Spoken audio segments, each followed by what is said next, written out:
let's just take a look at Kamala Harris. You brought her up. She's apparently harmless. She's not the threat to democracy, even though she's laughed about the idea of Donald Trump being killed. Here she is in an old interview with Ellen. If you had to be stuck in an elevator with either President Trump, Mike Pence, or Jeff Sessions, who would it be? Does one of us have to come out alive?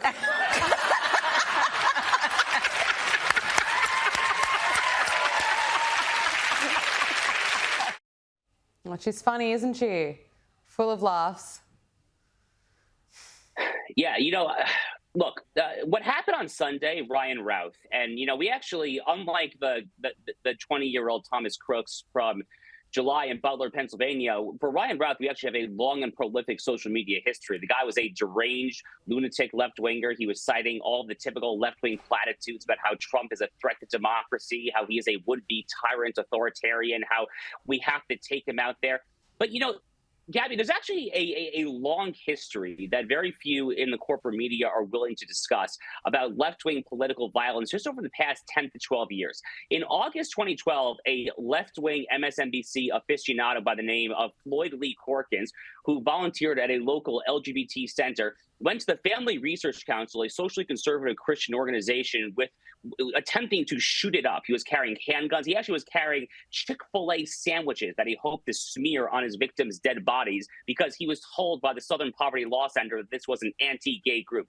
5 years later, James Hodgkinson, who was a 2016 Bernie Sanders presidential campaign supporter, also a diehard left-wing MSNBC fan, he tried to shoot up the entire Republican congressional baseball field. He almost killed Steve Scalise, who was then House Majority Whip. Thank God Steve Scalise survived. 5 years later, in June 2022, a young California man by the name of Nicholas Roski, who in his internal messages said that he was going to do everything he could to prevent Roe versus Wade from overturned. He got on a plane, flew to Washington, D.C., got a handgun, got zip tie, duct tape, and all sorts of other burglary tools and accessories and he was trying to then assassinate Justice Brett Kavanaugh, who was viewed as one of these swing votes after the leak of the Dobbs abortion decision. Thankfully, he turned himself in at the last minute and no violence was done. But there is a long and sordid history of left-wing political violence in this country. I could go back even further if I wanted to. That is the real story here. The real story here is that people here in the United States are saying, okay, let's all tone down the rhetoric. I'm good with that. I agree with that. The rhetoric all has really gone out of control. And it's time that we all remember that we are all our fellow American. But we should not pretend that is coming from both sides equally right now, because it is not. The left is the one right now that is actually inciting their fringe nut jobs to try to murder those on the other side. It is not the other way around.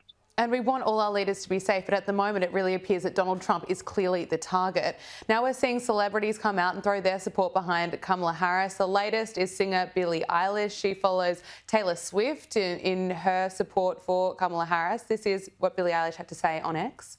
We are voting for Kamala Harris and Tim Walz because they are fighting to protect our reproductive freedom, our planet, and our democracy. We can't let extremists control our lives, our freedoms, and our future. The only way to stop them and the dangerous Project 2025 agenda is to vote and elect Kamala Harris. Vote like your life depends on it, because it does. The lying and the gaslighting from these celebrities, calling Donald Trump essentially an extremist, linking him to Project 2025. Look, Pharrell Williams has come out saying he wants celebrities to zip it when it comes to politics. Do you agree with him? Yeah, I absolutely do. In fact, my most recent syndicated column, Gabby, was on this exact topic following the Taylor Swift endorsement last week. I think back to a line that Michael Jordan famously said in 1990. He was only 6 years into his NBA career. Michael Jordan came to prominence in the state of North Carolina. He won a national championship playing for the University of North Carolina Tar Heels men's basketball program. And once he was a superstar basketball player for the Chicago Bulls, he was well on his way to becoming a global marketed sports icon.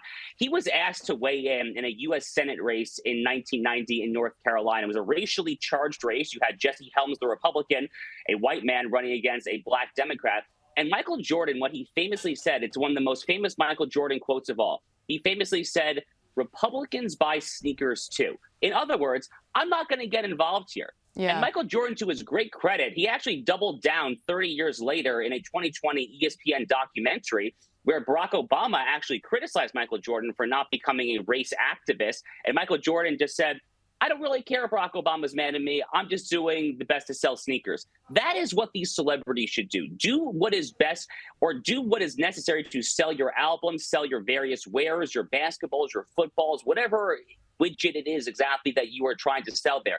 But, don't get involved when it comes to our political lives. Don't get involved when it comes to our religious lives or private lives, more generally speaking. As Laura Ingraham, the Fox News host, once famously said about LeBron James in a slightly different context, she famously said, "Shut up and dribble." And, she got in a lot of trouble for saying that at the time, but that's basically where I still come down today.